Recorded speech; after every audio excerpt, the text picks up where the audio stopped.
edukasi buat tenaga kesehatan ya, frontliner, mulai dari petugas di puskesmas, kader kesehatan, dan juga guru ya, tenaga pendidik, untuk agar semua program kesehatan khususnya imunisasi dan imunisasi yang terbaru ini HPV yang targetnya adalah anak usia sekolah itu bisa diterima dengan baik di masyarakat gitu ya, karena kan ini imunisasi ini baik sekali untuk bisa mencegah terjadinya kanker mulut rahim di perempuan.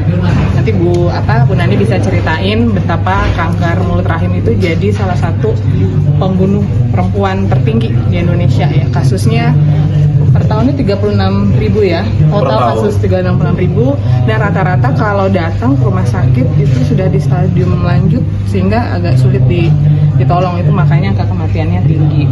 Nah, masalahnya masih banyak orang tua, warga yang ragu gitu, padahal ini manfaatnya luar biasa buat anak perempuan, buat perempuan Indonesia pada umumnya.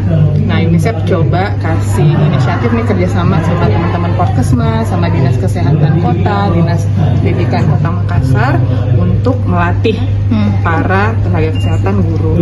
Ini sebenarnya rangkaian 2 bulan lalu ya, kita di sini itu bikin namanya Training of Trainers. Jadi yang hadir 2 hari ini termasuk juga orang-orang yang kita latih di TOT kemarin. Sekarang mereka ikut melatih, ada Pak Rahmat dari Universitas Hasanuddin, ada Bu Zakia ya dari Dinas Kesehatan, ada Pak Fuad dari Dinas Pendidikan. Jadi emang kita pingin setelah ini daerah secara mandiri bisa meneruskan inisiatif ini. Jadi akan lebih banyak tenaga kesehatan yang dilatih, lebih banyak guru yang dilatih, tugas LSM yang dilatih, supaya bisa mengkomunikasikan berbagai program kesehatan dengan cara-cara yang mudah dipahami gitu, mudah dipahami dan menyenangkan. Kira-kira itu. Kota Makassar, Dr. Andi Mariani MHKes selaku Kepala Bidang Pencegahan dan Pengendalian Penyakit Dinas Kesehatan Kota Makassar. Tepuk tangannya dong. Kurang semangat, tepuk tangannya dong.